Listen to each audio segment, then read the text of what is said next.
speaking of your music, brand new EP. Congratulations on that. You just dropped Mambo too. Yeah, Mambo. With so many people involved in that, how did that come together? Yeah, that's definitely a mega collaboration. And originally it's me, Willie William, and Plain Skills, and then I just went after all the artists. Like Sean Paul was the first, and then El Alpha. I reached out to El Alpha, and I just knew that he was going to crush it because it was a high tempo record. So it was it's 128, and he's 120. Gotcha. He lives in the 120 world. So I just knew that like his vibe would be perfect on there already at that speed. And he loved it immediately. And then I traveled to Italy and played a show, met up with Sferrabasta, played it for him when I was out there. He loved it. It's the kind of record that whoever I play for the first time will get on it. It's just that good. Like, I don't need to really send it out to like 3 or 4 artists. Like, I know that like all 3 artists, the first time they heard it, they were in. And they cut the records like right away.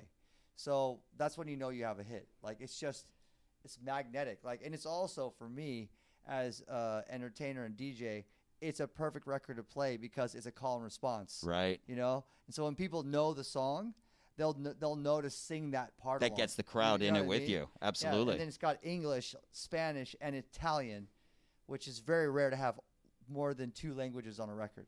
So having 3 languages on one record, and it hopefully cross my fingers being like a global smash hit, it just opens the door even more to how international the dance world is. Now, I don't know if you're going to remember this moment, but this was one of the funniest moments I've ever witnessed. It was a few years ago at Miami Music Week. You were speaking with David Guetta on a bench. Oh, yeah. Aloe Blacc sits in between you That's guys. right. Yeah, that's right. And I don't know if it was just Guetta that didn't recognize him or you didn't recognize him either, but he's just kind of sitting there and you're both like, who is this guy that's sitting here? So My Way with Aloe Blacc. Yeah. How did that work out? Well, I mean, that meeting, so shout out to you for, Thank you. to Brian Fink for, putting it together. But that one sparked the kind of interest for us to work together.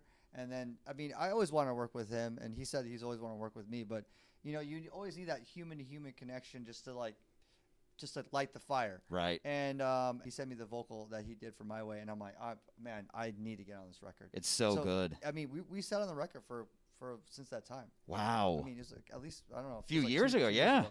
So I think in the end, for me, what I've learned too is one of the key lessons of being a great, just doing what you love and doing it well as a producer and DJ is just patience. Like, everyone, like, you finish the record, you're like, we got to get it out tomorrow. It might not come out for 2 years. If it could stand the 2-year wait and it's still as fresh as the first time you finished it, then you have a great record, So it's not attached to a trend. That's the main thing. And that's something we've learned during this pandemic because I like to ask people if their songs were done during the pandemic or prior to the pandemic. And a lot of them were done like 2-3 years ago that they're just now releasing. Exactly. Absolutely. I mean, you're tweaking, of course. Yeah. You're like finalizing. I've worked on variations of My Way, probably 6 or 7 through the pandemic, because I had time. Right. Like when you have time, you could really tweak and over tweak and then like go back and go back. But yeah, I mean, when you have time, you're going to keep working on it until you make sure certainly it's ready.